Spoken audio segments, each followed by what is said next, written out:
Vice Mayor Chi Atienza.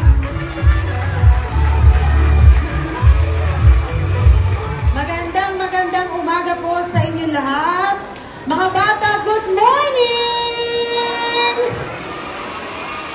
Masaya ba kayo ngayong umaga? Nakasama natin si Yorme.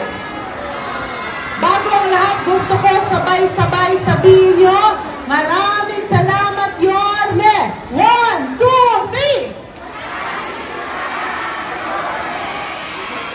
3! Alam nyo, sa totoo lang, isa lang ang masasabi ko, swerte ang Maynila dahil meron tayong alkalde na nakikita ko anong tunay na pangangailangan ng mga Manileño. Para sa mga magulang na narito, isang pinangako ng ating alkalde noon na may kasama na kayo sa pagpapalaki ng inyong mga anak. Nararamdaman niyo ba ito ngayon? Ang hina naman! At para naman sa mga bata, alam nyo na mahal kayo ng ating alkalde. Anyway, nandito ako para ipakilala ang isang tao na alam kong kilalang kilala niyo na. Pero ang gusto kong i-share ay mga bagay na nakita ko sa kanyang likuran at mga bagay na narinig ko mula sa kanyang puso.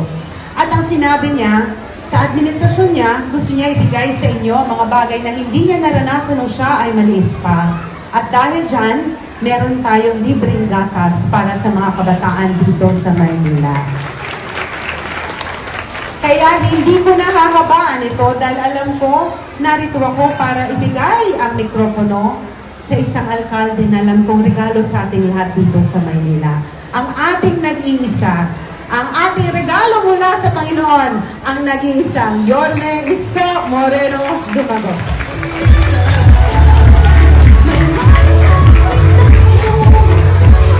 Upo po kayo.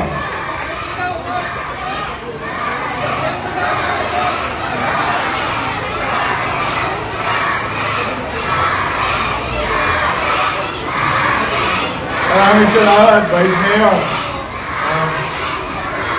Sa ating minamahal na Superintendent, Dr. Gayola, palakpakan natin ang ating Superintendent, ang mga principal, mga teachers na nandito, from daycare to grade 1, to kinder to grade 1. Nakasapi ng programa natin sa mga parents, shout out sa mga tumira ng cream at sa Nutriban, sa mga nakaka-relate at yung hindi nakaka-relate, kukwento ko lang sa inyo yung Nutriban, basag na panga mo, hindi pa ubos yung Nutriban. Shout out mga batang 80s. Pero dahil sa programa ng gobyerno nung araw, nung lumang panahon, 1980s, kaming mga mag-aaral, na katulad ng inyong nanay at tatay sa pampublikong paralan, tumibay ang aming buto at walang nagutom na estudyante kahit walang baon kasi may chicha sa loob ng eskwelahan, dala ng Nutriban at saka cream. Yung milk powder na nilalagay mo sa writing paper, gagawa ka ng cone, tapos bubutasan mo yung kanto, inyanyangga mo. Yan. Kaya yung mga tatay ninyo, alam na alam yan, yung mga nanay ninyo. Sa mga partners natin sa private sector na naging tulay ng ating mga farmer sa ating kooperatiba at NDA, National Dairy, palakpakan natin. Hindi lang magaling na administrator ng Dairy Authority, magaling pang kumanta, pang karaoke. Sa ating mga partners sa MDSW, ang Local Social Welfare headed by Director J. De La Puente, at Manila Health Department Director Padilla. Ito yung nagsama-samang iba't ibang ahensya ng gobyerno at ang katulong natin sa national government din, Congresswoman Giselle Maceda. Mga konsihal, nandito, Ryan Ponce, Doc Almiron, si DJ Bagaching, kalimutan nyo na. Kasi mas paborito ko si Hana Bagaching. O sino mas okay? Si Hana, si DJ? O, si Hana na lang. Dapat to si DJ, nagre-retire na. At Eunice Castro, Lady Quintos. Andyan din ang ating administrator, Attorney Wardy Quintos. At sa lahat ang hindi ko pa nabanggit, nabati, binabati ko kayong lahat. Baka may makaligtaan pa ako. Sa mga bata, hi! Mahina pa, hindi pa kayo nakatira ng gatas, ano? Ulit, hi! Hello! Sino ang gusto ng gatas? Taas ang kamay! Eto. Ayun din. Ang inyong pamalang lusod ay malinaw ang ating layunin. Walang batang maiiwan pagdating sa kalusugan, nutrisyon at edukasyon. Mano pa, at hindi na pwedeng itanggi at ikubli ang katatayuan ng ating bansa patungkol sa malnutrisyon ayon sa pag-aaral ng Department of Health. There is a great numbers of stunting in the country, and Manila is part of the country. The assumption is there is stunting and malnutrition in our city. So the best way to approach it is to confront it. Huwag nang ikubli, huwag nang itanggi. Kaharapin natin, labanan natin. Bagamat limitado ang ating resources. Pero hindi yung pwede maging hadlang sa pamumuhunan para maging malusog ang inyong apo, masigla, at gumanda ang kutis. Kutis perlas kasi every other day merong gatas sa kanilang silid-aralan. Kaya hindi tayo titigil na patuloy na ipatupad ang nasimulan na nating Your Milk, na ngayon ay tatawagin nating Your Milk 2.0. Ibig sabihin, bago mag-aral sa daycare, at yung mga nasa daycare, umakyat naman ng baitang, naging kinder, tuloy ang gatas nila. At grade 1 naman para sa ating mga bata sa lungsod ng Manila. During the first launch of Your Milk, 21,000 plus. And I would like to give credit to MDSW, to our teachers, partners in NDA, and partners in private sector.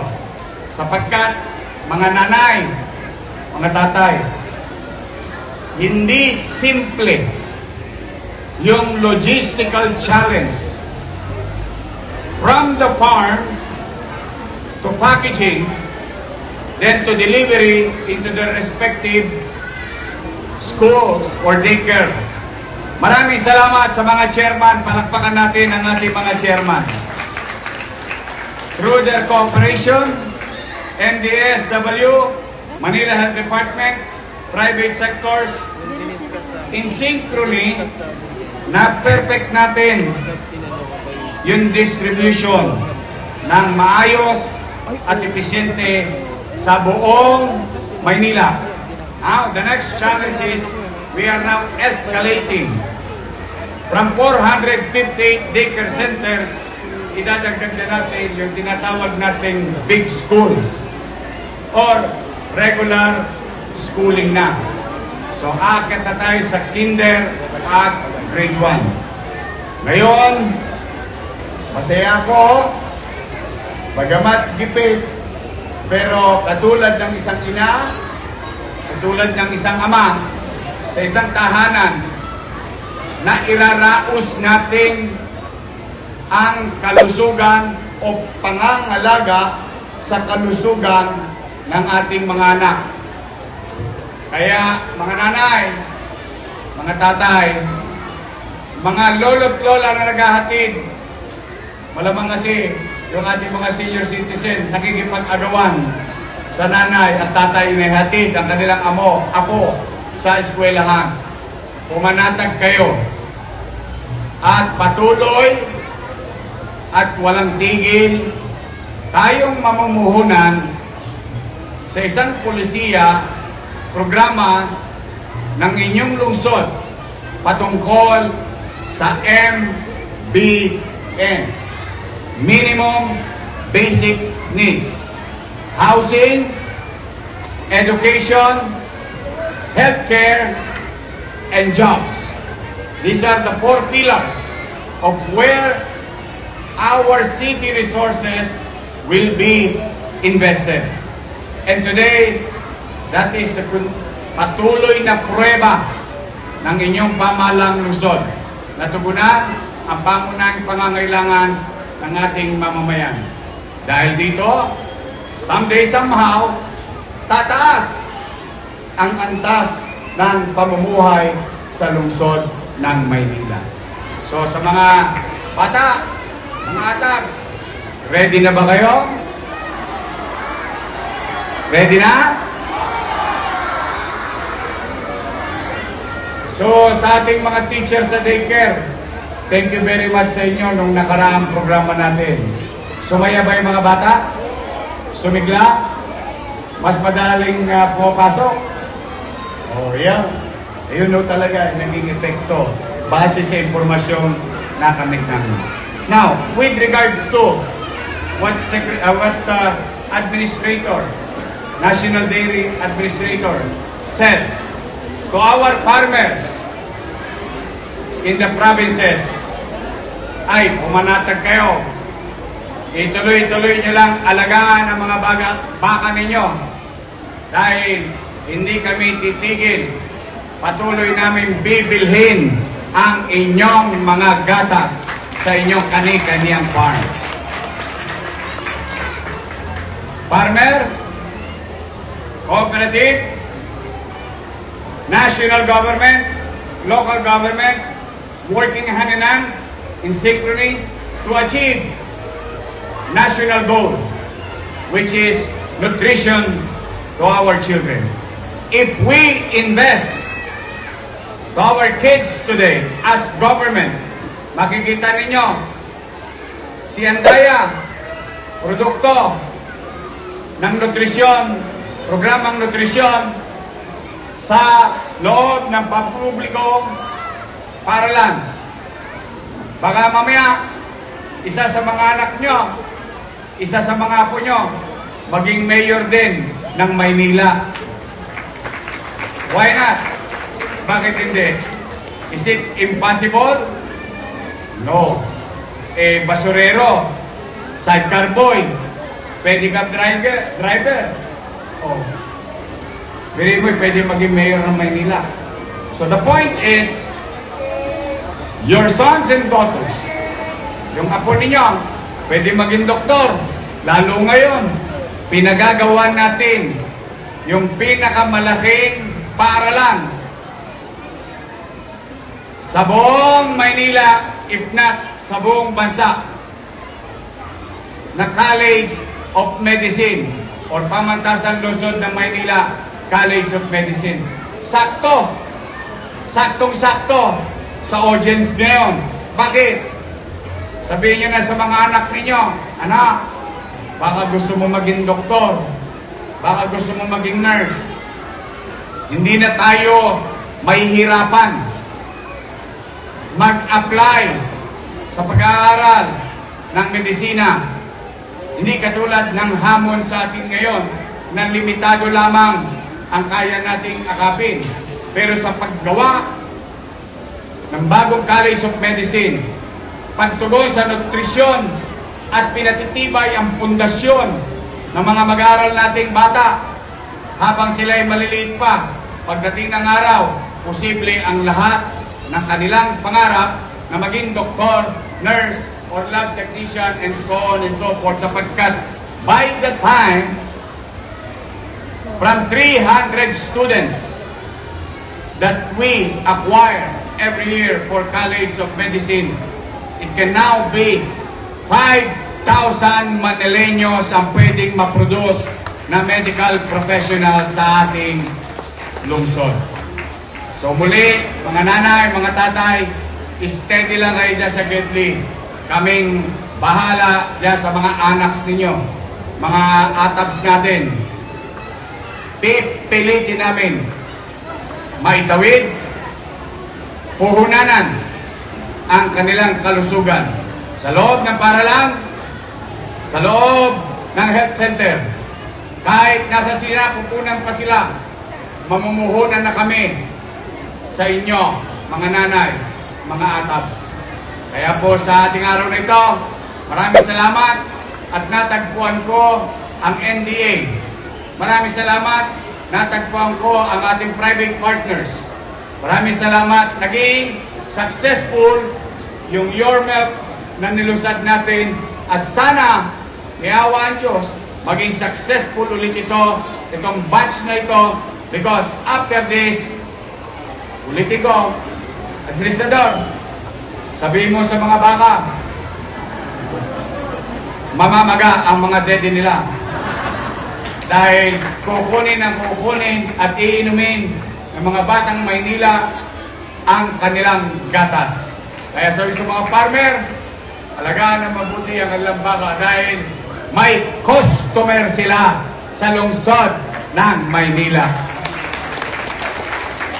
Sa mga teacher ko, sa elementary at kinder, okay, good luck. Sana maranasan nyo din ang naranasang buti ng ating mga daycare teacher. Sa sigla, partisipasyon, pagganda ng kalusugan ng inyong mga mag-aaral. So muli, bilang panghuli, mga batang Sampaloc, nasa 9th floor na yung magsaysay. Malapit na. We are on track of our commitment na sinabi ko sa inyo, itatapusin ko. So far, we are on track. It's just an update because nababagay, nandito si Mang Gayola, nandito ang mga batang Sampaloc, at mga mag-aaral din, one way or another, ng Magsaysay High School. We are on track of our commitment to deliver para sa mga batang Sampaloc sa ating Magsaysay High School. Yun po ang update. So mag-iingat kayo, mga lolo't lola ko. Ilang linggo na lang. Lolo't lola ko, I love you. Lapit na. 3 weeks from now. Solo parents, shout out. PWD. Teachers.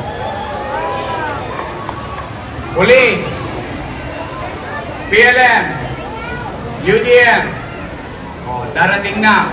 Nag-i-impok na ako para sa quarter na ito. Kung manatag kayo, darating yan. Pipilitin ko lagi, kahit mahirap talaga.